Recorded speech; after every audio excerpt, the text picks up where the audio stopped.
gostaria de chamar para compor a mesa Dr. Dárcio Frati Balanotti, por favor. Juliana, assistente social do Hospital das Clínicas, São Paulo.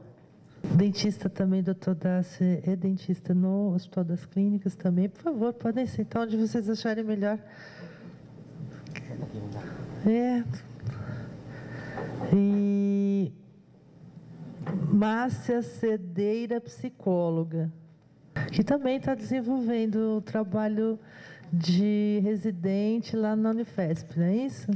Antes de propriamente começar esse assunto, e antes de fazer algum agradecimento, eu queria dizer o seguinte, que a palestra da doutora, Kátia, Heloísa, então, gente, eu acho que nós estamos no rumo contrário da história da vida e do tempo no Brasil hoje, porque esta senhora foi assaltada e, por sorte, não está morta, ela e o filho.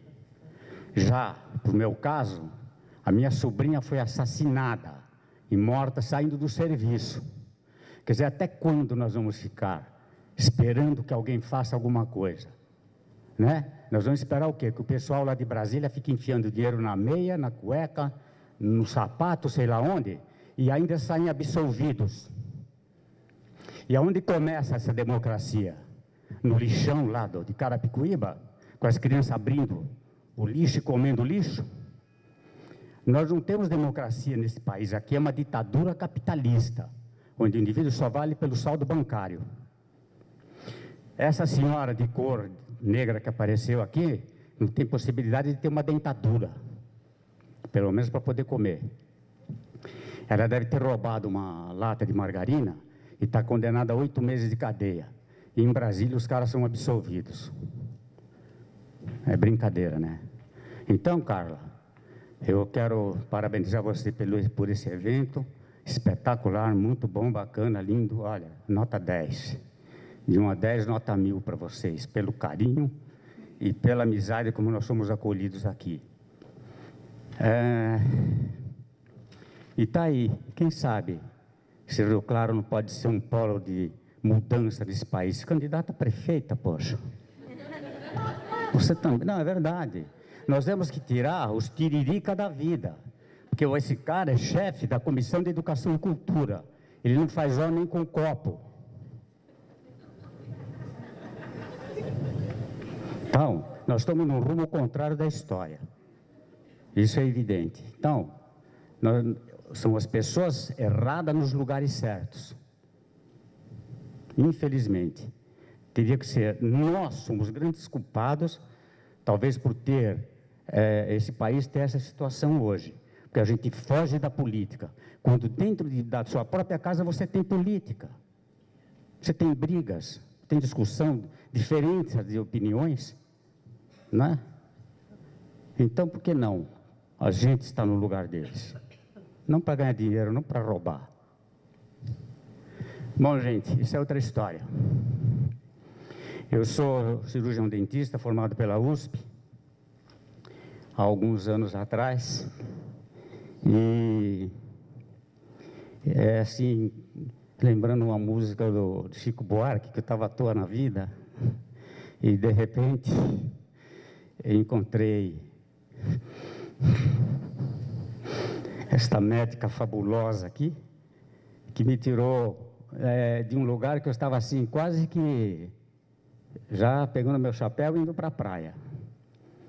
E ela me colocou num lugar e que para mim está sendo assim, muito gratificante, muito humano e dignificante. Muito obrigado, doutora. E eu trouxe para vocês aqui uns pequenos assuntos de ordem odontológica e que envolve uma parte de ortopedia funcional e ortodontia. Eu sou especialista na cadeira de endodontia, dei aula durante um certo tempo na USP, durante um certo tempo também em Mogi, e então, desta área aqui, como para mim está sendo assim, vamos dizer, uma novidade, eu peguei algumas coisas para poder elucidar e trazer para vocês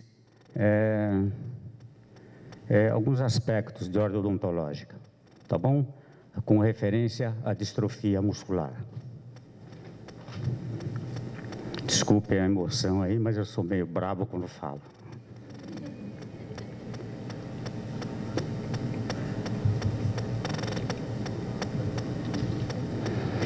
Então, esse aqui? Como vocês podem ver, a distrofia muscular de Duchenne, isso aqui é uma colinha, desculpe. A distrofia muscular de Duchenne pode ser o fator que compromete o crescimento crânio-face, alterando principalmente a dimensão vertical e a dimensão horizontal, isto é, o indivíduo tem uma alteração da dimensão vertical, então ele vai ter uma alteração de abertura de boca e vai ficar com a boca aberta, não consegue fechar.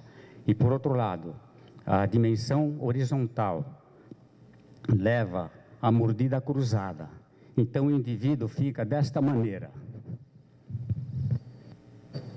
com a boca aberta, com a mandíbula girando, né, que leva a mordida cruzada e mordendo em classe 3. Essa classe 3 é classificada como classe 3 de Engel. Tem 1, 2 e 3, sendo que a 1 é uma oclusão normal, a 2 seria a maxila maior em relação à mandíbula, e a terceira seria a classe 3, que é a mandíbula em relação à maxila mais protrusiva. Então, essas crianças com essa distrofia têm alteração nessa área, mordendo somente com os dentes molares. Isso, de modo geral, em porcentagem é bastante alta, tá? Em relação às pessoas, vamos dizer, entre aspas, normais. Tá aqui, ó. Pode ser o fator que compromete o crescimento cranio-face, alterando principalmente na área bucal, a dimensão vertical e a dimensão horizontal. Com o passar dos anos, se esses problemas não forem tratados, isso se agrava. Então, gente, quanto antes se tomar uma providência, dos 6 aos 60 anos, de você corrigir ortopedicamente ou ortodonticamente essa área, essas crianças não vão ter essa bruta dessa distrofia, porque vão ter problema até futuro, para que se tiver que fazer alguma cirurgia e tiver que passar como é o nome daquele? Aquele para entubar, eles vão ter a garganta muito estreitada também. Mas isso é outra história. Então, quanto antes você corrigir a parte ortodôntica e ortopédica, porque a ortodôntica vai ter uma movimentação dentária. Então, dos 6 anos para frente, é mais fácil de corrigir. Se você tiver uma idade mais para frente, acima dos 15, 20, onde já está praticamente quase tendo o fim da formação óssea, que chega mais ou menos aos 20, 21, fica muito difícil de se resolver. Então, ele tem que ser resolvido aí de uma maneira ortopédica. Tá? E mesmo, tem casos que dá para ser resolvido, outros tem que ir direto para a cirurgia. E fazer uma cirurgia numa criança com essa distrofia é complicado. Tá?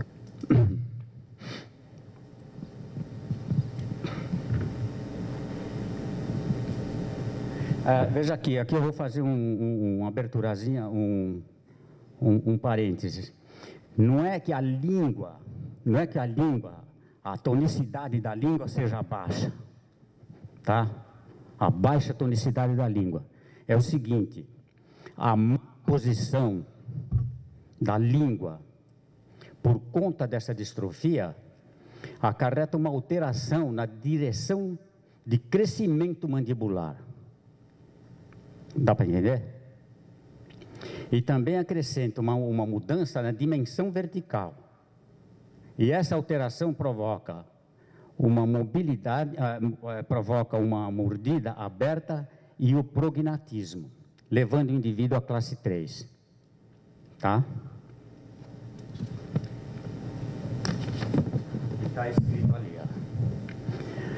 Então, este movimento é feito sempre para frente e para baixo. a distrofia muscular descoordena este movimento e a mandíbula fica em classe 3 com a mordida aberta, anterior e posterior cruzada, mordendo somente com os dentes molares. Isso eu já falei.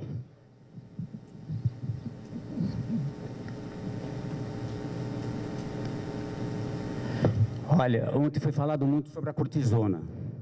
A cortisona, gente, tem milhões de ações, mas ela, de um certo modo, ela interfere no crescimento das vértebras cervicais. Então, como ela interfere nesse movimento, o que acontece? Vai levar como consequência a perda da postura da cabeça. Então, se você perde por comprometimento dessas vértebras, você vai ter uma posição diferente da cabeça, por causa dessa distrofia, levado por essa distrofia, você consequentemente vai ter alteração na TM, porque ela vai sair de dentro da cavidade glenoide, não vai ter o côndilo, ele não vai ficar numa posição ideal, que a posição ideal seria assim, com o côndilo não na posição, Fabiano, não na posição mais retrusiva dentro da cavidade glenoide, não, ele tem que ficar em posição central, e essa posição é alterada. E essa posição alterada, olha lá, originaria um desenvolvimento menor nessa área da TM, e como consequência nós teríamos alteração da oclusão dentária, maloclusão. Então, a maloclusão seria assim, alteração da estabilidade. Essa alteração da estabilidade é o seguinte,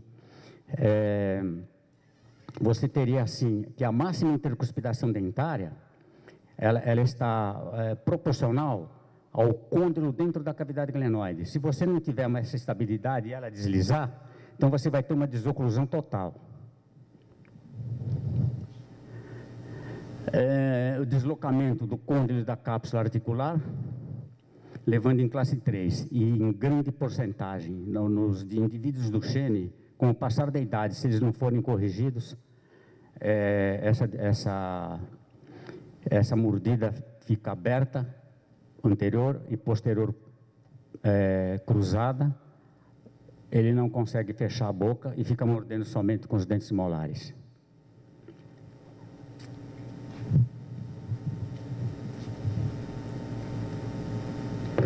Aqui eu vou fazer uma análise diferencial, veja bem, não sei se é bem esse o termo, mas uma análise diferencial no que se refere à higiene oral, que começa com a escovação, uso de fio dental, creme dental, flúor, enxaguatórios, antissépticos, antibióticos. Seguinte, a escovação é a coisa mais importante que existe, né? Você pode, se você não tiver pasta, se você não tiver escova, nem que for para escovar com o dedo, mas escove, porque você está removendo a placa bacteriana, que é responsável por formações de cálculos, de tártaro e outros indutos bucais. O uso de fio dental é importante porque você consegue eliminar uma série de bactérias de dentro da papila, sabendo usar, senão não passe nunca direto, sempre puxando para o lado de um dente ou do outro, uma parte ou a outra do dente. O flúor, gente, é importante o uso do flúor, tanto para a fase infantil, primeira fase, como para a segunda, ou até para a vida inteira. Porque, veja bem, existe uma proteção chamada biofilme no dente, que é trazida pela própria saliva. Então, se você faz uma raspagem ou uma escovação muito acentuada, você remove esse biofilme e favorece a penetração bacteriana. Então, quando você vai ao dentista e faz a raspagem, é importante o uso do flúor, mesmo para pessoas de idade, porque ele vai estar protegendo aquela área que foi removida e o biofilme é formado de novo.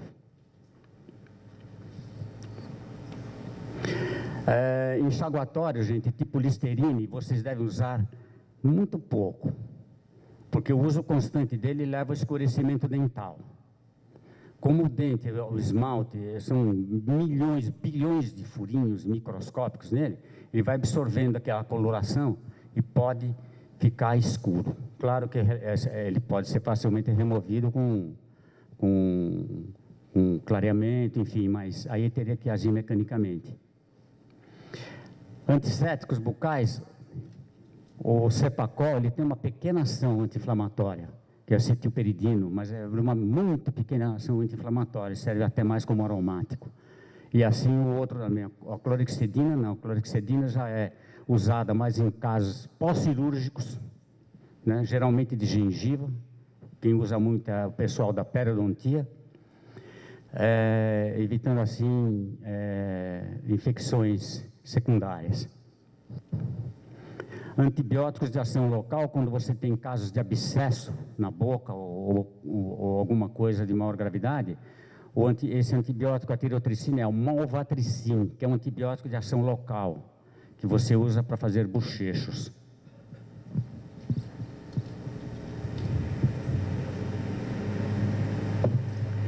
Quanto à periodontia, o primeiro tratamento a ser feito na boca, minha gente, é o tratamento periodontal, que é a raspagem,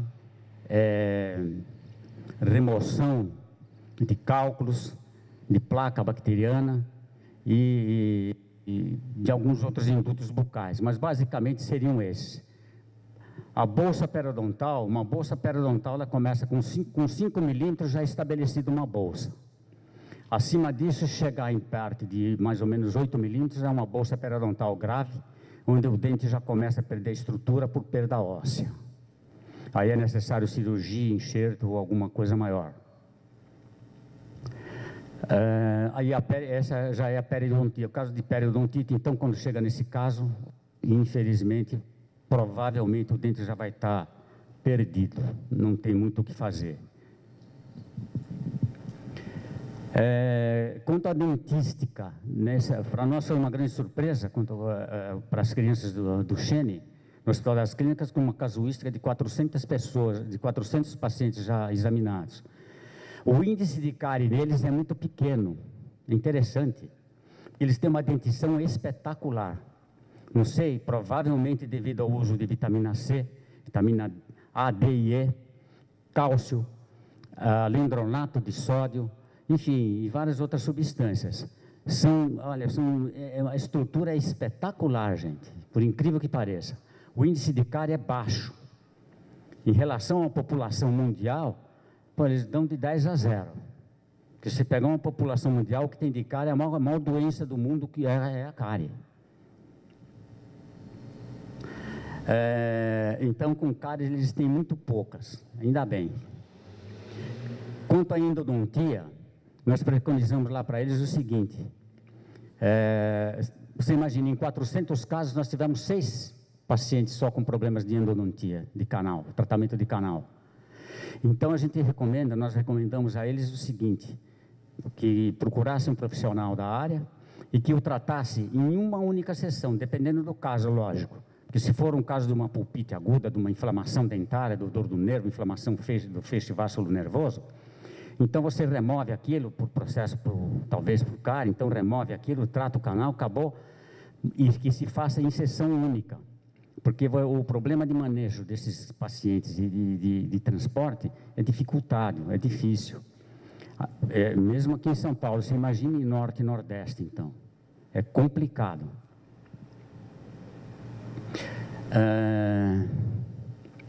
Quanto às exodontias, como as extrações, vocês têm muitas crianças com 10, 11, 9 anos de idade, onde aqueles dentes têm que ser extraídos. Tem alguns que ficam, então tem que ser extraído propositadamente, porque senão ele acaba grudando, calcificando naquela região e prejudicando a erupção do dente permanente. E com referência às extrações de dente permanente, foram muito poucos também, pouquíssimos, que nós encontramos para fazer qualquer tipo de cirurgia.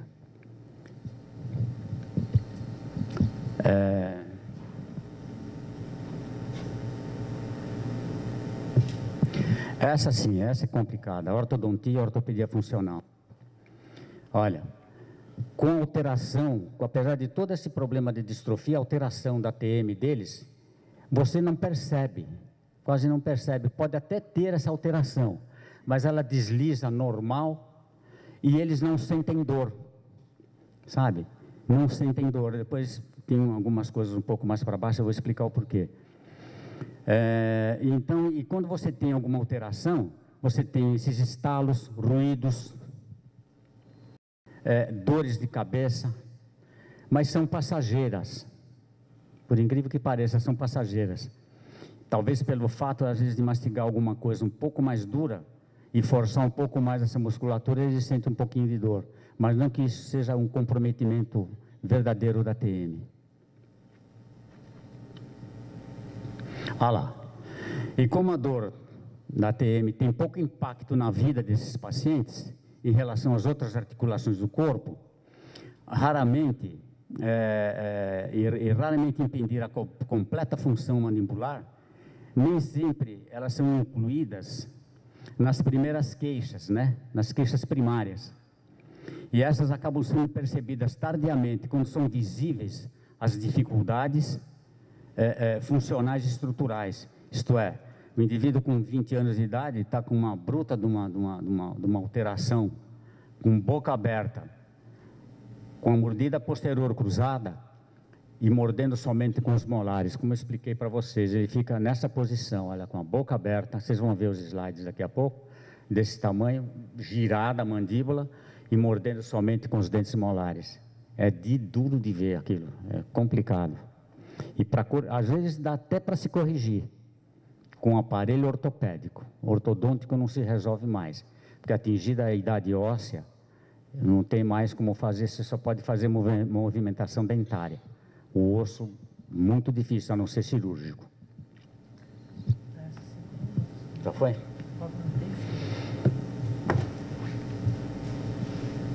Abertura da boca máxima e mínima. Eles têm abertura normal, limitada, também numa casuística de 400 pessoas, eles deram uns 12, 15 casos, talvez, de limitação de abertura de boca. Eles têm uma dificuldade de abrir, mas 90% normal. A dor, não há relato de dor nessa região, né? E quando acontece, é de pequena intensidade e desaparece. Foi aquilo que eu expliquei. Talvez por morderem coisas mais consistentes ou nesse nível, força um pouco a musculatura, então eles sentem dor. A não ser quando você faz um teste apertando, se você aperta, claro, dói. Mas você tirou a mão, normal.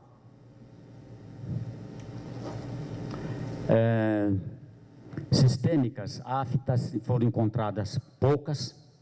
Língua geográfica, que são descamações da superfície lingual, mas sem ardor, sem comprometimento nenhum, sem que precise tomar determinadas vitaminas para se resolver o problema.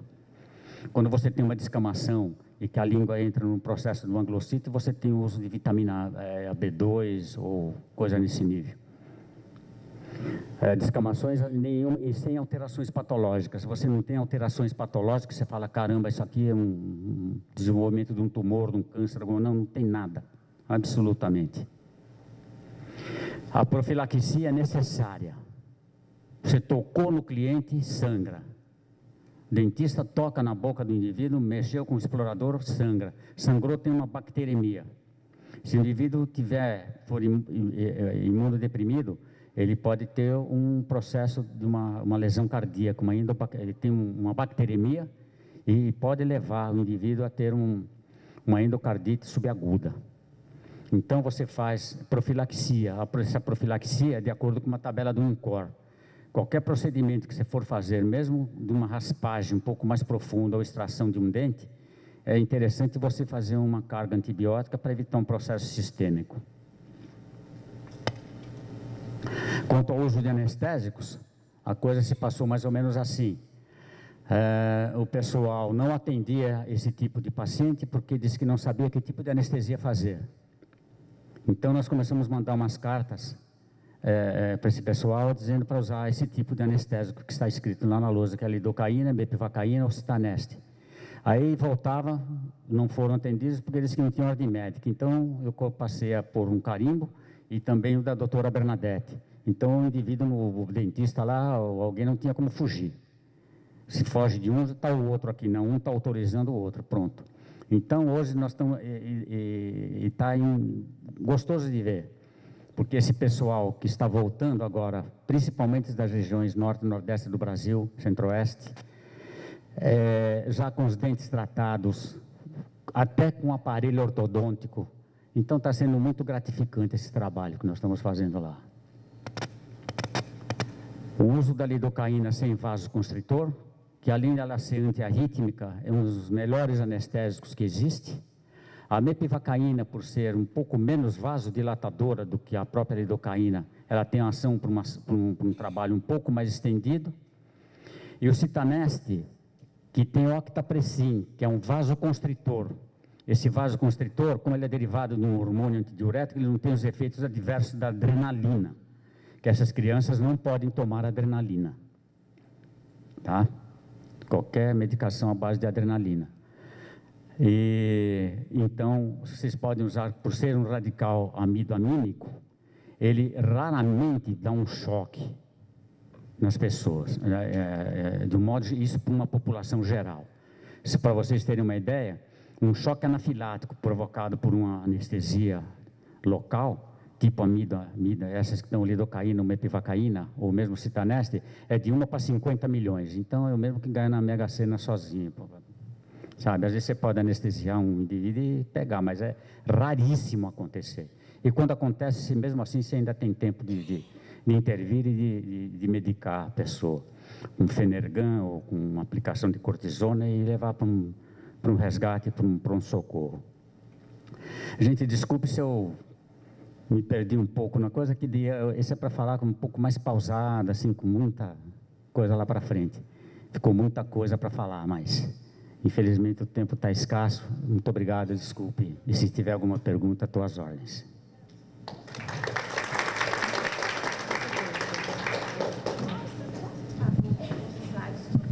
Vou mostrar. Bem. Olha, só um instantinho. Aqui para vocês verem, foram umas fotos que eu tirei, eu mesmo tirei. Eu não mexo, não sei mexer com essas coisas, mas desculpe se estiver ruim. Mas, olha aí. Isso é um indivíduo de mordida de classe 3. Tem alguns dentes para serem extraídos e dificilmente algum dentista mestre tem um certo receio. Ah lá. Então isso aí para arrumar é difícil quando chega nesse ponto. É mais fácil você corrigir quando o indivíduo tem 6, 7, 8, 10 anos de idade. Olha aí, desculpe, ficou ruim. Aí. Olha o que acontece. E a língua parece que ela está grande. Não está. É que ela, como alongou a face, ela ficou, sabe? Parece desse tamanho, mas não é. Ela está normal. Olha aí. Esse aí é uma mordida típica classe 3. Olha lá, o indivíduo morde só, olha lá, ele mastiga só com os molares. Ele não fecha, cabe 2 dedos aí dentro. Aí. Ali é o tártaro, lá. Aqui embaixo tem um... Está vendo bem próximo dessa haste aqui, ó? Então ali é a formação de tártaro. Ah, aqui. Bem ali, ó. Ali já tem, mas é pouca, não tem muito. Olha os dentes desse menino. Como... É uma coisa bonita de se ver, rapaz. É forte, sadio pra caramba, é difícil. Aí ficou ruim. Esse aí veio, ele é do Nordeste, esse menino. Ele já veio com aparelho ortodôntico. Nossa, foi muito gratificante ver isso. Aí.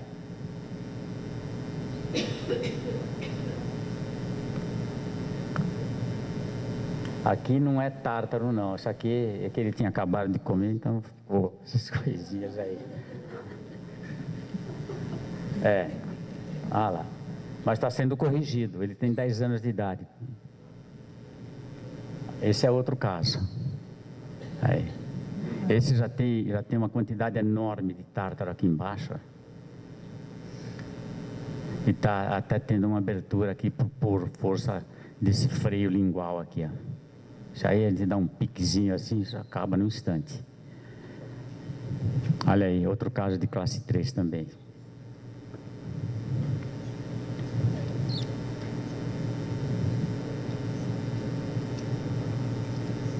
Terrível, né? Olha aí, esse aí já é uma classe 1.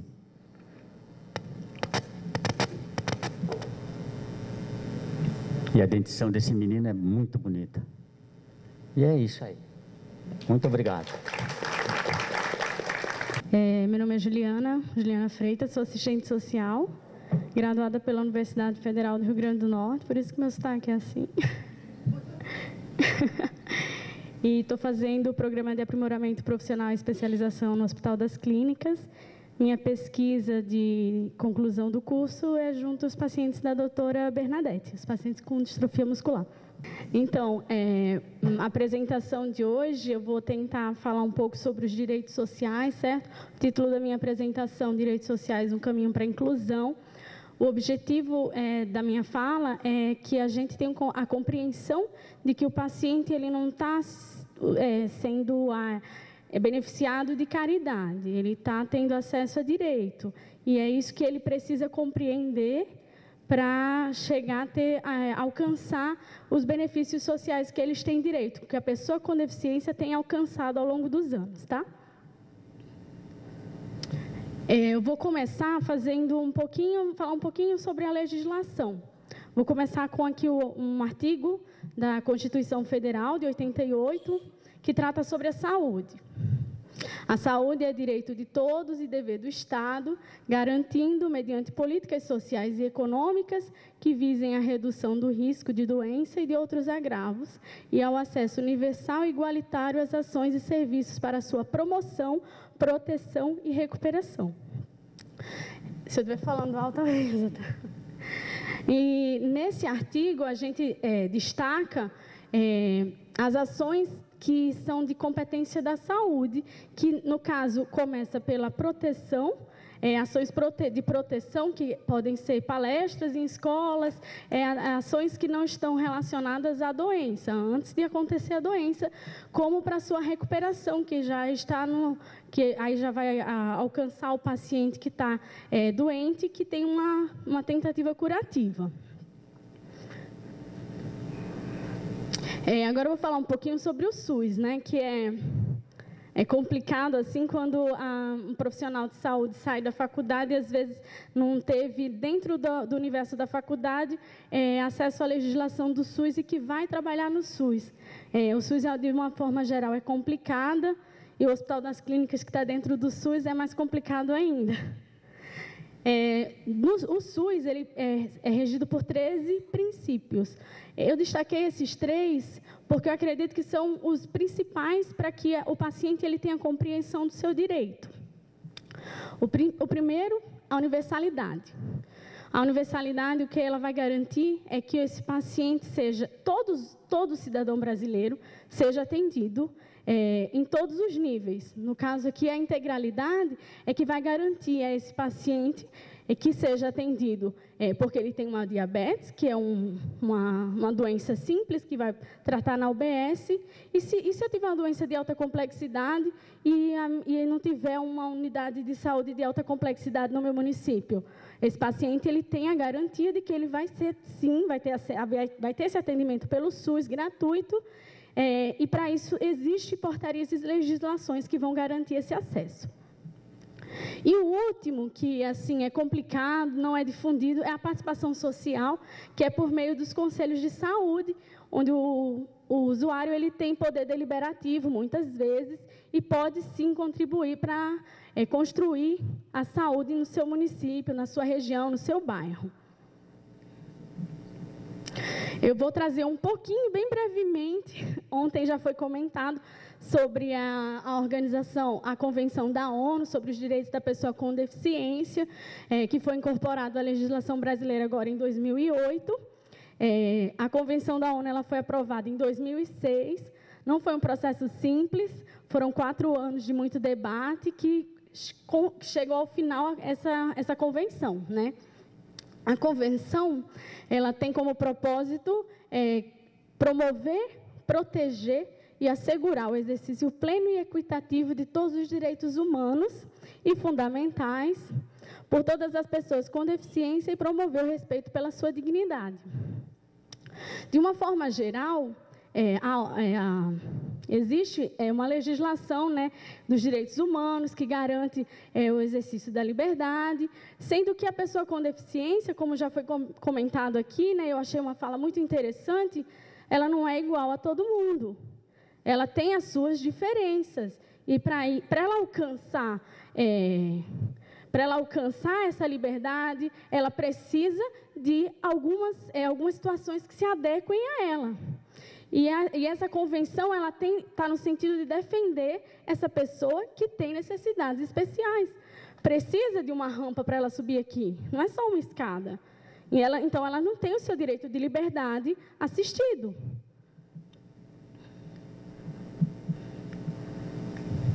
E aí, o que a gente conseguiu com a Convenção da ONU, que foi incorporada por decreto em 2008? A gente está vendo que está acontecendo um boom de políticas públicas com o intuito da inclusão, a garantia de equiparação de oportunidades entre pessoas com e sem deficiência no território nacional e a assegurar a acessibilidade, né, que é uma das coisas assim, que traz muita polêmica também, porque é uma coisa mais objetiva e mais palpável, né? É uma coisa que se vê, é uma rampa. Tem a discussão da escola que não é palpável, mas é tão importante, tão complicado quanto. Eu vou tratar aqui um pouquinho, bem superficialmente, sobre educação, né? Que é uma demanda que eu recebo no ambulatório, é um ambulatório neuropediátrico, tem adolescente também, adolescente que estuda, tem criança. Então, assim, é uma queixa e é uma preocupação minha também, eu sou assistente social, mas eu entendo a escola como um espaço muito importante de desenvolvimento, né? E as famílias, elas trazem muito a questão da acessibilidade. Para mim, a acessibilidade está muito ligada também com a criança, a questão da qualidade de vida dela. Dela não está sendo submetida a questões constrangedoras dentro da escola, que os outros amigos dele não é submetido. Eles não precisam, por exemplo, na fala de muitas e muitas crianças, passar uma manhã inteira sem ir ao banheiro, porque o banheiro não é adaptado. Entendeu? Assim, são falas que as mães trazem, mães que passam o dia inteiro na escola, porque não tem um auxiliar da vida estudantil. São muitas situações que as crianças são submetidas e que dependem, muitas vezes, da sensibilização, da administração, da escola, da categoria dos professores também. Não é só uma sensibilização, tá? Eu também defendo que não está tendo tanta capacitação para o professor. Não é uma coisa fácil. Você não sabe como lidar. A formação ainda não foi completa. Ele não saiu da faculdade com essa formação. Então, é difícil para o professor também. Mas eu acredito, assim, que quando você se forma, né, a administração da escola ela tem que lutar para que esse professor continue se capacitando, porque vão surgir... hoje é um adolescente que ele não tem dificuldade de locomoção. Amanhã é um que tem TDAH. E aí depois de amanhã é outro, e aí a escola ela tem que ir à medida de ir se adequando. E é muito mais simples quando surge um aluno, promove uma capacitação para enfrentar aquela dificuldade. Dentro da minha pesquisa, eu não sou da área da educação, mas eu identifiquei o programa Escola Acessível, que é de iniciativa do governo federal, né? O objetivo desse programa, no caso, é promover a acessibilidade e inclusão de alunos com deficiência, transtornos globais do desenvolvimento e altas habilidades, matriculadas em classes comuns do ensino regular. Com o boom da inclusão, acabou aquela história de segregação, né? Então, assim, as crianças elas estão dentro do ensino regular e o objetivo é que esse ensino regular se adeque para receber essa criança. E como que vai correr o financiamento? Foi isso que, quando eu vi o programa Escola Acessível, a primeira coisa que eu pensei, e aí como que vai acontecer esse financiamento? Porque é a fala das mães. Então, como que a sua escola é acessível? Ah, não é. E aí, e por que não é? Entendeu? De onde é que vai vir o dinheiro para construir a rampa? De onde é que vai vir o dinheiro para capacitar o professor? Aí foi a primeira pergunta e foi eu fui pesquisar, né? Então, No programa Escola Acessível, trata do financiamento, existe uma cartilha do Ministério da Educação e que trata do financiamento, né? E ele diz lá na legislação que o financiamento, o programa Dinheiro Direto na Escola, aquele dinheiro que é do programa Dinheiro Direto na Escola, também deve ser usado para essas adequações. Essas adequações incluem construção de rampa, alargamento de porta, construção e adequação de sanitários, e também as questões subjetivas de capacitação, de algum recurso que precisa ser adquirido para estar potencializando a educação daquela criança naquele ambiente escolar.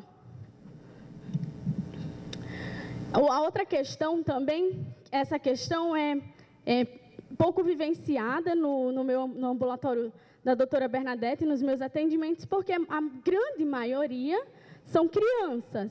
Mas como a doutora Bernadette apresentou muito claramente, assim, muito interessante, foi no primeiro dia, é que essas crianças, elas estão crescendo.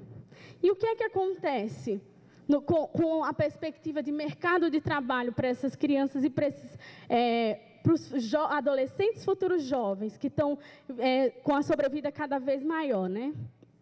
Para a pessoa com deficiência, no mercado de trabalho, a gente encontra essa lei 8.213, que é conhecida como a lei de cotas, né? Essa lei de cotas, ela traz muita polêmica. Por que traz muita polêmica? Envolve duas coisas muito importantes. A primeira é a questão da qualificação profissional.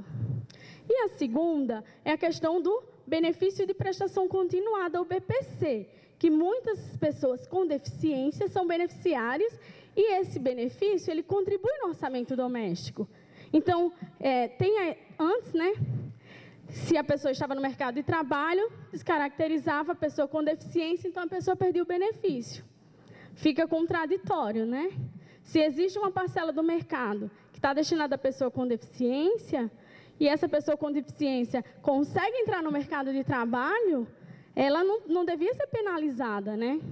E aí, acho que foi em 2006, não, 2011, não me recordo, saiu uma portaria do governo federal, aonde quem é beneficiário desse benefício, o BPC, que entra no mercado de trabalho, como ele tem um critério de renda, essa família vai perder o BPC.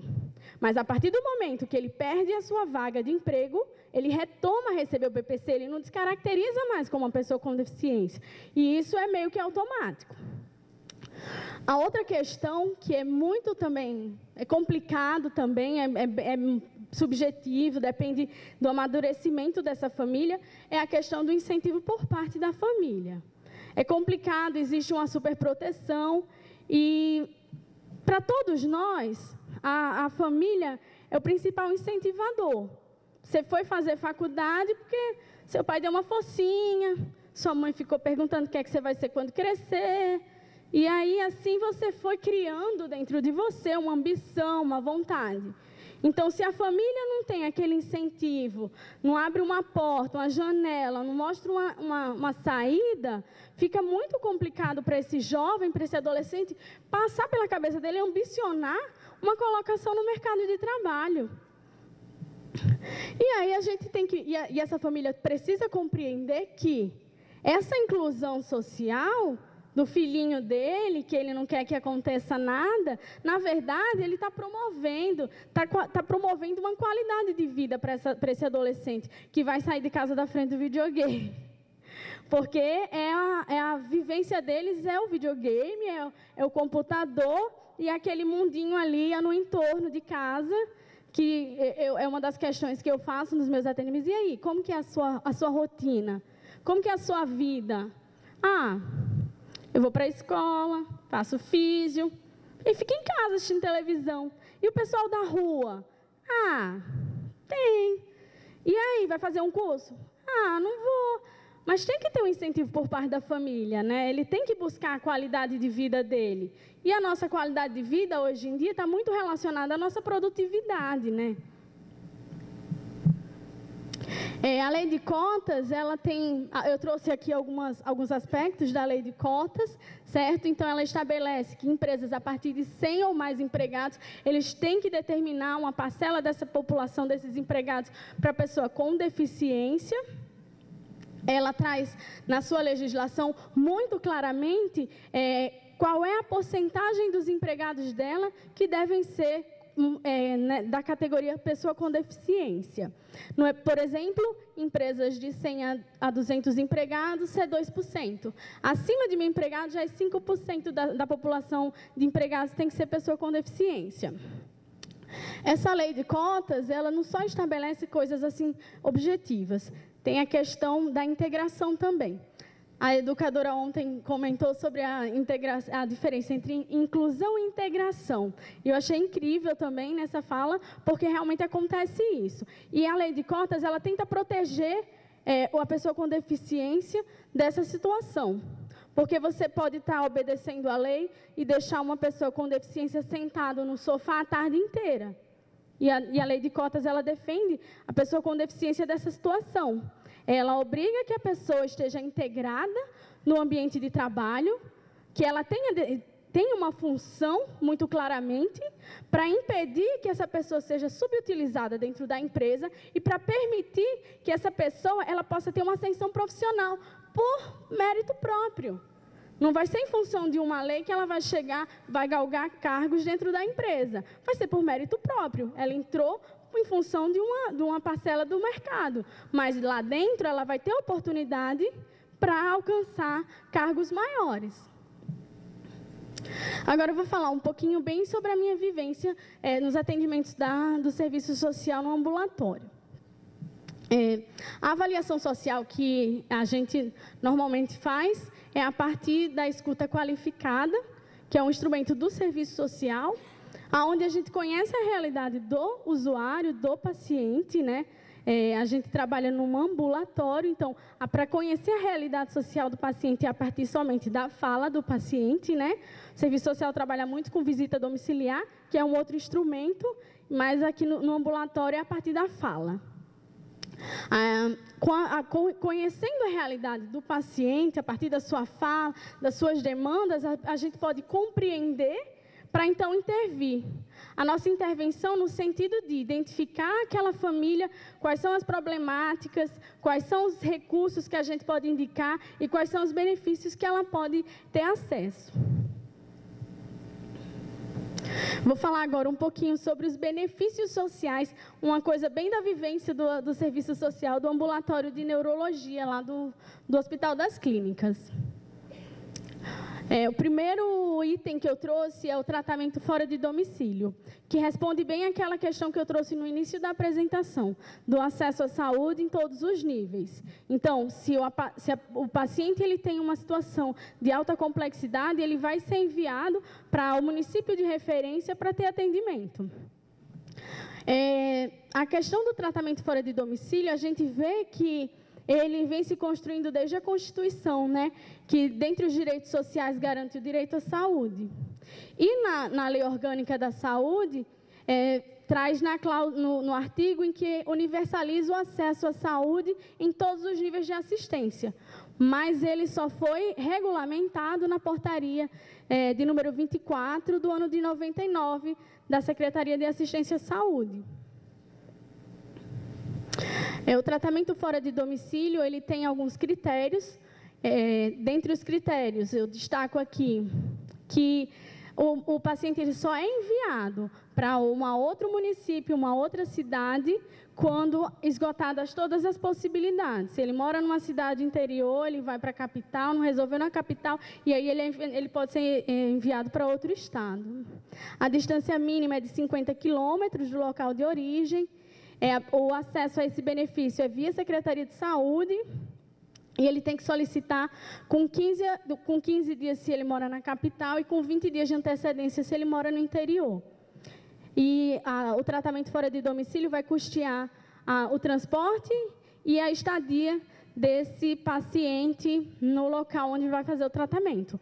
Esse Esse benefício ele é de âmbito nacional, mas os municípios eles operacionalizam de acordo com a realidade daquele município, mas respeitando as necessidades do paciente. Se o paciente ele necessita de uma ambulância, você não vai mandar o paciente de vão. O paciente ele tem direito a ter esse direito garantido, né? A outra questão é o BPC, que é polêmico, né? Que ele foi instituído na Constituição em 88, mas ele só foi regulamentado em 93 com a Lei Orgânica da Assistência Social, que é a LOAS, que todo mundo chama de LOAS, mas o nome do benefício é BPC. Ele é destinado ao idoso, carente ou pessoa com deficiência carente, né? Então, tem a deficiência, mas tem que caracterizar a pessoa carente também, tem critério de renda. Ele não depende da contribuição previdenciária anterior, é no valor de um salário mínimo, não é aposentadoria, não tem 13º, ele é via Previdência Social, mas ele não é da Previdência, ele é da assistência. A via de solicitação, como eu falei, são nas agências do INSS da Previdência. É necessário que o paciente com deficiência, ou pessoa com deficiência, passe por perícia, e essa perícia é agendada pela internet ou no telefone 135, e ele também tem que trazer os formulários para serem... é de responsabilidade da família o preenchimento desses formulários.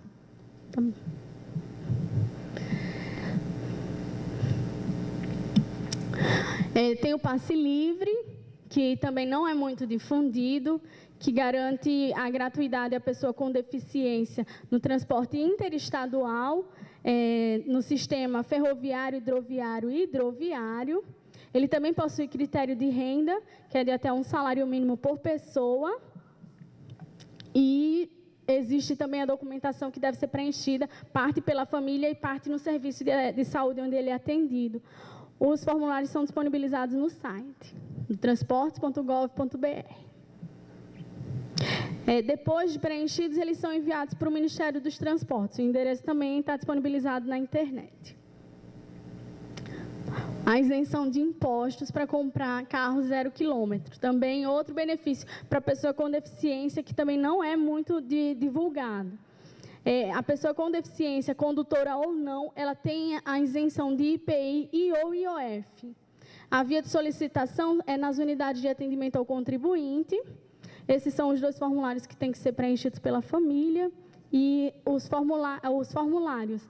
E o endereço dessas unidades está no endereço receita.fazenda.gov.br. Agora eu vou apresentar uma via de acesso ao conhecimento muito interessante para a família, para que a gente divulgue bastante, passar para as outras pessoas, que são cartilhas que estão na internet, que traz de forma resumida essa questão de direitos, de acesso a direitos e da temática de pessoa com deficiência como um todo. A primeira que eu trago aqui é do programa Incluir. Ela é bem interessante para o pessoal da Físio, dar uma olhadinha, que ela traz muitas orientações nesse sentido, de transferência, de alongamento para o cuidador, é de iniciativa da Prefeitura de São Paulo, mas ela está disponibilizada na internet, então é interessante que o profissional da fisioterapia e do TO dá uma olhadinha, ver como que funciona e divulgar.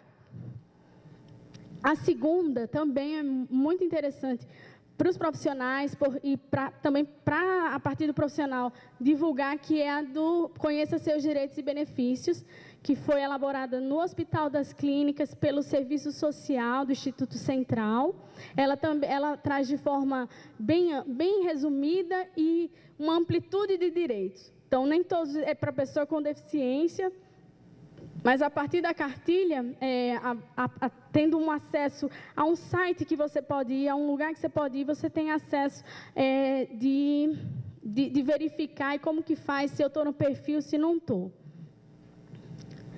Essa terceira cartilha, ela está disponibilizada no site da maragabrilli.com.br. A Mara Gabrilli, ela sofreu um acidente de carro há 17 anos e ela ficou tetraplégica. E aí ela se engajou na causa da pessoa com deficiência.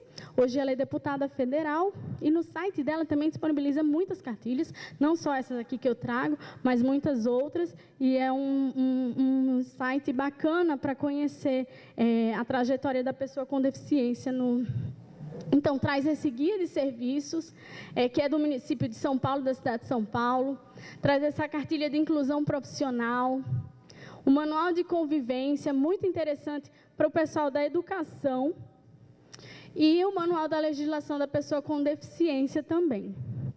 E, por último, aqui eu trago a Convenção sobre os Direitos da Pessoa com Deficiência também, para instrumentalizar as famílias, para que elas saibam quais são os direitos dela e que as crianças e os adolescentes e todas essas pessoas não tenham que passar por constrangimentos.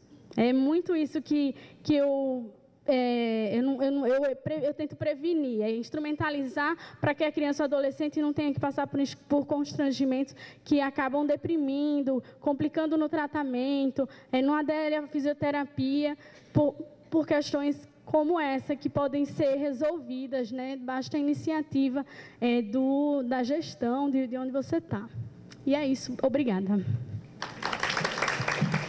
Meu nome é Márcia, eu trabalhei com a doutora Bernadette no HC, acredito desde 2006, se eu não me engano, né? 2006, 2007. Eu comecei como voluntária social, na verdade eu comecei na neurologia e a secretária da neurologia decidiu que eu não estava bem alocada. Ela falou, não, conheço uma pessoa com quem você vai se dar muito bem trabalhando, acho que vocês andam mais ou menos pelo mesmo caminho. E ela apresentou a doutora Bernadette, eu comecei a acompanhar o trabalho dela com a doutora Bernadette, está com a proposta de criar uma brinquedoteca para os pacientes. E então eu comecei a acompanhar, porque como vários profissionais da saúde, eu não tinha ideia do que era a distrofia muscular de Duchenne, nem a de Becker. Então, eu comecei a acompanhar, fiquei 3 meses vendo os atendimentos da Bernadette, vendo os atendimentos da fisioterapia e conversando com pacientes e cuidadores para conseguir entender como que eu poderia criar essa brinquedoteca, com brinquedos que estimulassem, não frustrassem, mas também não os deixassem em uma situação que, como que eu posso dizer, não permita que cresça, né? Bom, eu queria justamente que estimulasse a crescer, a ver outros brinquedos além até dos computadores, porque eles usam bastante o videogame, mas eu queria que eles vissem outros brinquedos também, porque a gente não tinha nem o financiamento para ter um Xbox ou qualquer uma coisa assim no HC. Além do mais, porque no começo da brinquedoteca, a gente não tinha um armário, então eu levava nas costas os brinquedos. O ápice foi quando a gente conseguiu um armário, né? Entre isso, eu ganhei uma maletinha da minha mãe para carregar com as rodinhas, que foi muito legal. Eu parei de levar bronca dos cobradores de ônibus, porque eles reclamavam que eu ia ter problema nas costas. Mas, bom, a partir desse trabalho, eu fiquei 3 anos na brinquedoteca, né? E eu escutava muito as histórias dos pais, dos tios, avós, e eu ficava pensando, bom, o que a gente pode fazer para eles? Porque eu vejo a criança sendo assistida, às vezes falta serviços, mas eu via que existia ainda e esses cuidadores, o que fazer. Daí, no último ano de graduação, a doutora Bernadette propôs que eu fizesse uma iniciação científica. Então, daí eu vim com a proposta do trabalho Cuidado ao Cuidador. Então, na verdade, eu coloquei os autores, né, que sou eu, a minha orientadora, Marina do Mackenzie, a Maria Bernadette, que me orientava no hospital, e a Humbertina, que permitiu esse trabalho no HC. Mas também tenho que agradecer toda a equipe do ambulatório de neurologia, do ambulatório de Duchenne e as voluntárias, principalmente, porque quando eu assumi esse trabalho com os cuidadores, as voluntárias que assumiram mais o cuidado da brinquedoteca, cuidado com as crianças quando os cuidadores estavam comigo. Bom, calma. Pronto. Então, o projeto era um projeto psicoeducativo, como eu falei, nasceu dessa experiência do trabalho voluntário, e as instituições participantes eram a Faculdade de Psicologia da Universidade Presbiteriana Mackenzie e o Ambulatório de Neurologia do HC. Ele ocorreu entre mais ou menos março de 2010 e início de 2011. Eu vou falar um pouco desse projeto, porque, na verdade, eu quero falar do cuidador, e esse projeto trouxe muita informação sobre o cuidador e o enfrentamento do cuidador, da distrofia, do tratamento, a qualidade de vida dele em geral. Bom, a proposta do projeto era a formação, então, de grupos psicoeducativos com estes cuidadores, com a ideia de criar um espaço de informação e discussão das dúvidas, mas principalmente da expressão da experiência desses cuidadores e da reflexão sobre essa experiência. Trazer um pouco para o hospital a experiência desses cuidadores para modificar um pouco o ambiente onde o profissional da saúde vem com este saber e o cuidador escuta, mas e a gente está trazendo às vezes uma questão um pouco idealizada, porque se a gente não sabe a realidade, o dia a dia dessas famílias, a gente às vezes pode estar pedindo para eles tomarem condutas que, na verdade, não são impossíveis, né? Até mesmo, como que eu posso dizer? Eu dizer assim, nossa, você tem que cuidar do seu emocional, quando a pessoa não tem hora para olhar para ela mesma durante o dia, porque 24 horas ela está cuidando da criança. E quando eu falo 24, eu falo 24 mesmo, porque houve vários relatos de cuidadores que o sono era extremamente perturbado, porque toda hora acordava para ver se a criança estava respirando. Então, isso sempre tem que levar em mente. O método da pesquisa, então, dos participantes participaram 98 cuidadores. O critério da participação era ser adulto, não foi um projeto para incluir pacientes, eram apenas os cuidadores mesmos, e eles tinham que estar envolvidos, então, nos cuidados do paciente com a DMD, atendidos pelo nosso ambulatório. Então, estar presente no hospital no dia do grupo ou aplicação da escala de ansiedade. Era só esse o critério. Bom, a base da proposta. O grupo psicoeducativo, ele se pauta na comunicação, na cooperação e na autonomia. Quando você troca experiências, você está ajudando o outro a refletir sobre o que ele está fazendo, se existe outra alternativa, procurar saídas e, justamente, como eu falei, não ficar em uma forma passiva, mas procurar ele mesmo ultrapassar as barreiras que vão se colocando. O levantamento da demanda, então, foi a partir desse trabalho de voluntariado que eu percebia que os cuidadores chegavam no nosso ambulatório com muita dúvida, com a expectativa de cura, claro, a necessidade de um acolhimento e alívio do seu sofrimento. Muitos deles vinham com um sofrimento muito grande de ter passado por muitos serviços, ouvirem muitas coisas, às vezes erradas e tristes, que às vezes não cabia naquele momento.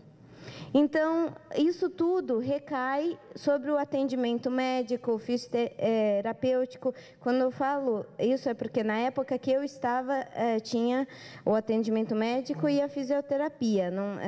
Na época que eu estava, não tinha outros atendimentos. Então, bom, isso impactava o tempo de atendimento, ele ficava muito longo e, consequentemente, o tempo de espera dos pacientes. E também impactava a adesão do paciente ao tratamento, porque, com certeza, quando você vem com este nível de ansiedade, você não vai conseguir tirar todas as dúvidas. Você vai ter muita dificuldade de ouvir tudo aquilo e vai ficar difícil para seguir as orientações. Até porque, lembremos que a HC atende uma população de uma faixa econômica bem baixa. Então, o que acontece? Eles chegam, encontram um profissional da saúde e muitos têm muita vergonha de falar, eu não entendi. Bom, o impacto da distrofia muscular progressiva. O cuidado é contínuo. Daí a gente se pergunta, quem cuida? Como fica quem cuida? Como fica a vida desse cuidador? Ele tem vida? Como se sente o paciente com esse cuidado contínuo? Como fica ele a toda hora com alguém extremamente preocupado? Eu falei do pai ou da mãe que não consegue dormir. E como fica a criança sabendo que o pai ou a mãe não consegue dormir? Por causa dele. A progressão da doença causa perda das funções físicas e, consequentemente, uma necessidade de maiores auxílios. A gente estava exigindo das pessoas flexibilidade e adaptabilidade, um ajuste contínuo, tanto do paciente quanto do cuidador. Isso tem o seu impacto emocional. Bom, daí os fatores de impacto na qualidade de vida. Na pesquisa, eu utilizei a escala de avaliação de ansiedade de Hamilton. A escolha pelos participantes foi randômica e nem todos os entrevistados participavam do grupo. A escala avalia a expressão sintomática da ansiedade. Os itens da escala estão associados a um fator geral de ansiedade e a dimensões de ansiedade psíquica e somática. Dentro da psíquica, a gente via itens de humor ansioso, tensão, medos, insônia, dificuldades intelectuais, humor deprimido e comportamento durante a consulta. Na somática, a gente via somatizações motoras e sensoriais, sintomas cardiovasculares, respiratórios, gastrointestinais, genitários e sintomas autonômicos. Sempre eu tomei muito cuidado, porque como agora a gente sabe que as mães têm alguns sintomas leves, eu sempre levava isso em consideração quando eu pensava nos sintomas que quando a resposta era das mães, o que ela estava me falando, e sempre tomar com muita ponderação o que eu estava ouvindo. Bom, os resultados, então, foram aplicadas 50 escalas. Eu desconsiderei 8, 2 porque era o começo, eu estava me habituando com a própria escala, e 6 porque as respostas ficaram um pouco dúbias. Bom, a média do score total me deu uma pontuação de 20,36, que mostra um nível moderado de ansiedade. O desvio padrão é muito grande, então ele me coloca entre um nível de ansiedade baixo e um nível de ansiedade elevado. A escala vai de uma pessoa que não tem ansiedade a uma ansiedade muito grave. Então, na verdade, isso só me mostrou que hoje a gente está falando de uma população extremamente heterogênea ou a amostra era muito pequena. Então, ficou essa questão da pesquisa. Mas o que me chamou a atenção foi que 68% dos participantes tiveram uma pontuação global indicativa de nível de ansiedade leve e intenso. Claro que leve, gente, com certeza, né? Você não tem como viver uma vida de constante cuidado do outro sem ter um certo nível de ansiedade. Será que a gente pode falar que hoje em dia a gente consegue viver sem ansiedade, né? Bom, dimensão psíquica. Ela era maior do que a dimensão somática. Desculpa se por acaso o símbolo tal não deveria estar assim, tá? Mas eu acho que está certo, mas matemática não é meu forte, tá bom? E esse símbolo sempre me deixou muito confusa. Bom, da dimensão psíquica, vou conversar um pouquinho. O que aparecia? Os sofrimentos mais intensos apresentavam-se quanto humor ansioso, na tensão e na insônia. a dificuldade de dormir dos cuidadores era muito grande. E isso vai virando uma bola de neve, né? Cansaço, sintomas depressivos, sobrecargas, elas são muitas vezes inaceitáveis para os cuidadores. A prioridade é cuidar do paciente. Uma resposta clássica que eu tinha na entrevista, além da escala fazer uma entrevista, elas falavam: eu não me dou o direito de estar cansada, eu sou o pilar dele. Se eu cansar da vida, o que vai ser do meu filho? Depressão. Ultimamente não tenho tempo para ficar deprimida. Problema. Você não escolhe ficar deprimido. Se fosse, a gente escolheria, tipo, domingo às 6 da tarde. Duraria até às 8 e no dia seguinte você está livre para fazer o que você quiser. Mas, infelizmente, a depressão ocorre. Uma questão é você perceber ou não, ou aceitar ou não que existe essa depressão em você. Mas é muito complicado, realmente, quando a pessoa é bom, quando a pessoa não se deixa cair, ok? Mas quando ela está caída e mesmo assim ela vai considerar que ela não está, pode ser complicado para o cuidador, pode ser complicado para o próprio paciente. Bom, o que impactava emocionalmente? O diagnóstico da doença, isso não era apenas o diagnóstico, mas a forma que era passada. Como eu disse, antes de chegar no nosso serviço, muitas vezes esses cuidadores que eu entrevistei já tinham tido algum contato com algum médico, com algum profissional da saúde, para perguntar: poxa, por que meu filho anda na pontinha do pé? Por que ele levanta dessa forma? Ou por que ele está demorando muito para andar? Ou tudo isso. Então, a resposta, eles vinham muitas vezes muito traumatizados. E eu falei: poxa, olha como a gente tem que cuidar desse começo.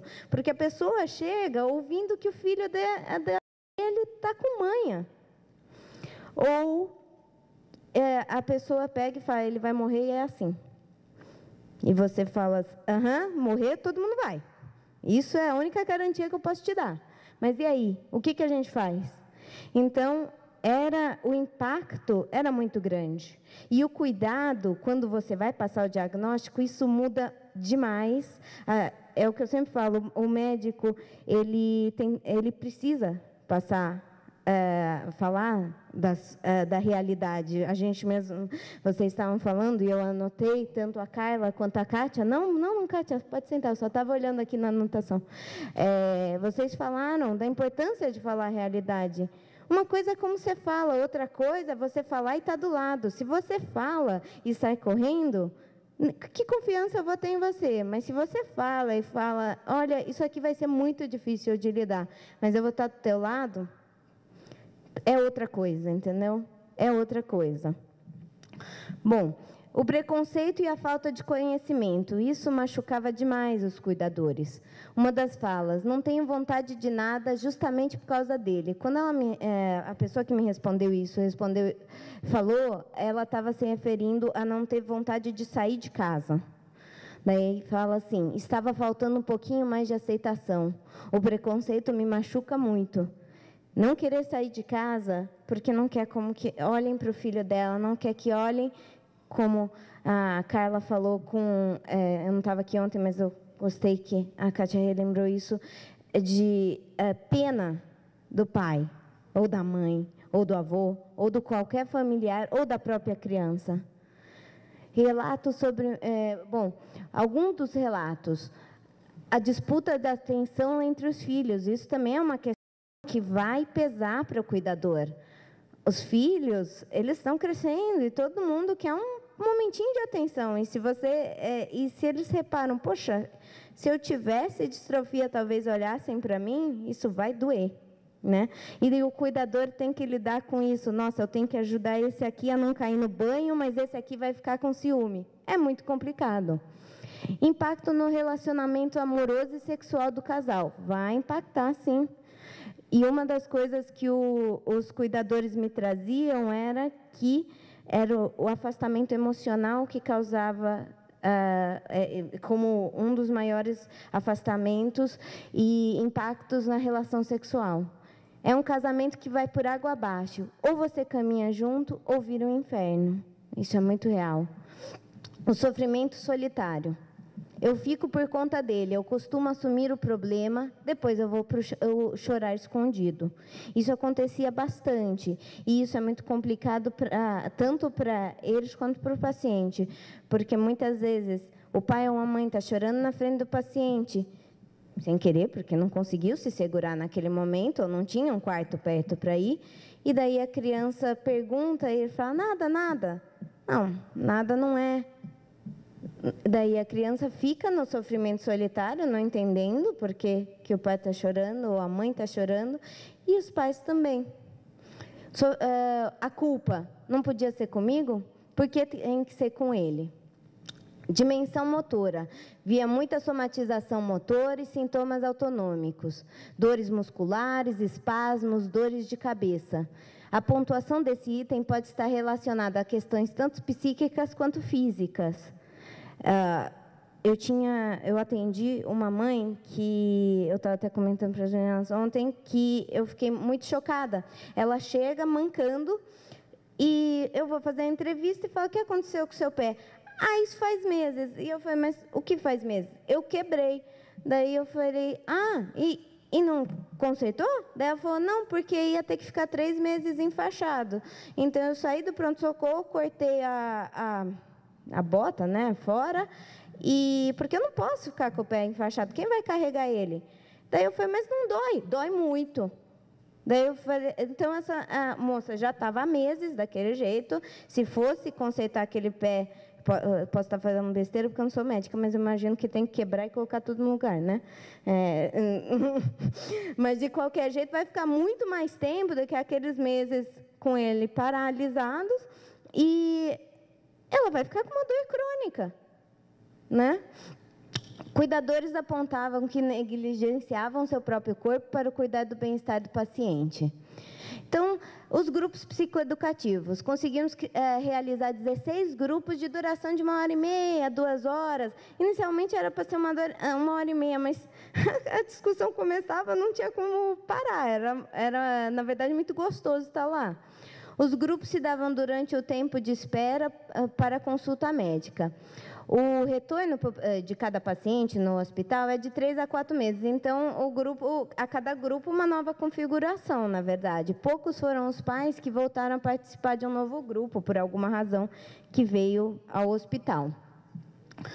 Bom, o grupo era aberto, então os cuidadores podiam entrar e sair a qualquer momento. Justamente eu não queria aumentar a angústia deles, porque como eles ficam muito tempo no hospital, a ideia era essa, não vou atrapalhar o tempo da fisioterapia nem da consulta médica. Você sai, se quiser voltar, volte, estaremos aqui. A participação, avaliação da proposta, a participação e o questionário desenvolvido para o projeto. A reação inicial tinha uma hesitação, medo de prolongar o tempo da espera da consulta, insegurança em afastar-se dos filhos, independente da idade deles. Alguns prontificavam-se a participar logo em seguida, mostrando-se entusiasmados com as propostas. Poucos negavam, dizendo que queriam evitar sofrimento. Não queriam ouvir a história de outros, porque a história deles já machucava demais. Quando se ausentava para a consulta médica, daí realmente eles iam embora, não voltavam. Também porque aí era o final. A consulta médica é sempre por último, então ele queria ir para casa e, por favor, vá mesmo. Né? Ele está cansado. Quando se ausentava para a fisioterapia, eu ficava muito feliz porque eles voltavam depois, o que mostra que tinham interesse, eles não estavam evitando. A motivação inicial da participação era geralmente conhecimento sobre os benefícios de direitos sociais. A tendência com o desenrolar do grupo é que os participantes contassem sobre o seu trajeto na busca de tratamento do paciente e trocassem conhecimento entre eles. Dúvidas. Participantes sempre suspiravam quando eu perguntava, e aí, tem dúvidas? Eles, várias. Distrofia e tratamento, tinha muita dúvida sobre essa questão, a ação e efeitos adversos dos medicamentos, a transmissão da doença, considerando que nessa questão tinha muita fantasia e muita culpa. Muito sentimento de que, principalmente nas mães, de que poderia, como que eu passei uma coisa tão difícil para o meu filho, mesmo sabendo que ele não tem controle, não é uma decisão que a gente faz. E os direitos dos pacientes. A sobrecarga dos cuidadores era manifestada tanto inconscientemente como conscientemente. Quando verbalizada, ela tornavam-se alvos de raiva as escolas, falta de conhecimento, dificuldade de inclusão, falta de parceria com a família, principalmente. Porque é o que a gente fala, ninguém está preparado para lidar com aquilo, não está preparada a família, não está preparada a escola. Nós, profissionais, não conhecemos tão bem a distrofia, conhece um pequeno grupo, então, realmente, isso é muito frustrante. Os profissionais da saúde, a falta de conhecimento, múltiplos serviços que eles passam, serviços deficitários. É muito difícil, dependendo principalmente da cidade, aonde que essa criança vai fazer fisioterapia. É muito complicado. E psicólogo, então? Isso é um quitute. Os cônjuges, entre outros familiares, falta de parceria. O objetivo do grupo, reconhecimento do papel do cuidador por meio... desculpa a frase. Dando voz a esse cuidador no tratamento. O profissional da saúde sai da posição do dono do saber, que diz ao cuidador o que deve fazer, e passa a refletir junto a ele melhor a opção para o paciente e para a família. Meu futuro e ela falou o nome do filho, eu fico assim a flor da pele, principalmente quando toco nesse assunto. Não sei se vou superar essa perda. Esta mãe, quando chamada para a entrevista, ficou bastante apreensiva. Parecia querer recusar, mas acabou vindo. Chorou um pouco no momento em que disse essa frase. Ao final da entrevista, disse que foi bom conversar, para desabafar. E isso eu trago como final a reação final da proposta. Contribuiu a aprender um pouco mais a dificuldade que temos com como chegar até esse tratamento e que esses encontros nos trazem mais conhecimento em como lidar com essa doença. Foi importante saber que as outras mães passam pelas mesmas situações que você, ameniza um pouco a dor. A troca de experiências é importante e uma mãe agradeceu pela iniciativa do projeto e disse que não consegue atendimento ou apoio para os pais das crianças. Acontecia às vezes de se o paciente não aceita atendimento psicológico, o serviço que atende não atende o pai. Então, isso também é complicado, é a proposta de cada serviço, mas a gente, de novo, fica com essa limitação. Até a proposta deste projeto, no final dele, claro, a pessoa virou e falou, então agora você vai embora. É isso. É complicado. É a limitação do hospital escola.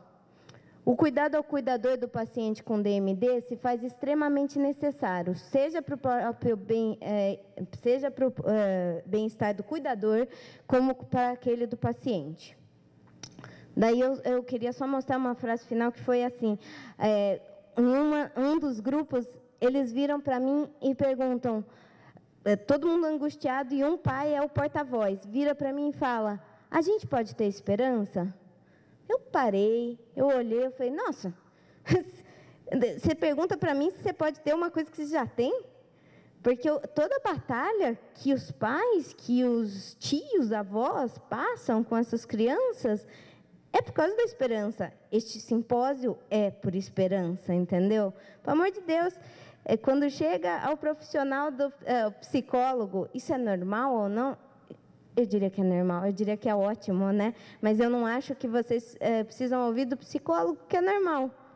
Acho que vocês mesmos sabem que o que vocês estão fazendo leva vocês para frente.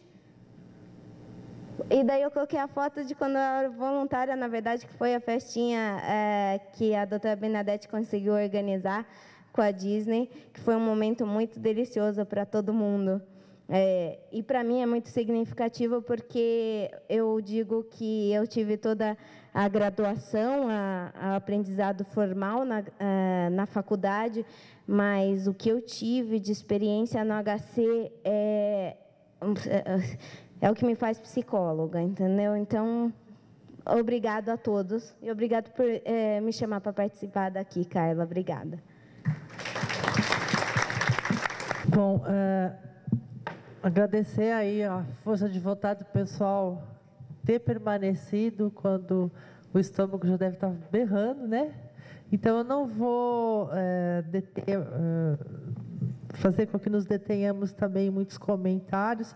Eu queria só encerrar, assim, dando parabéns para o Dr. Dácio, porque a Bernadette coloca ele para trabalhar e ele ainda agradece. Achei muito bacana, Juliana, essa explanação dessa legislação toda, porque a gente às vezes pensa que sabe e sempre tem mais coisas além do que a gente pensa que já conhecia. Isso é fundamental. Às vezes ajuda, eu trabalho sempre lá junto com o pessoal de serviço social dentro do Hospital das Clínicas, é fundamental o trabalho nessa equipe. Tentando chamar a questão da multi e interdisciplinaridade. E a Márcia aí ressaltando, trazendo, né, à tona com maior detalhe a importância desse outro lado, né, que é o quanto é difícil você ser resiliente também nesse papel de cuidador o tempo todo, né? E só lembrando que, no final das contas, o que nós temos pela frente aqui, que vem se configurando até o momento, inclusive, é que nós temos algo de altíssima complexidade. Ninguém de nenhuma área profissional conhece esse elefante todo, lembrando da fábula dos cegos com o elefante. Então, por que multi e inter? Qual a diferença? Eu acho que é isso. Ao invés de multi, cada um apalpando o seu pedacinho do elefante, achando que está conseguindo saber tudo e que se explica tudo pelo seu foco, pelo seu enfoque, não. Temos que cada vez mais ter consciência de que nós só abraçamos um pedacinho desse elefante e que sem os outros colegas a gente não vai conseguir um bom trabalho. Muito obrigada.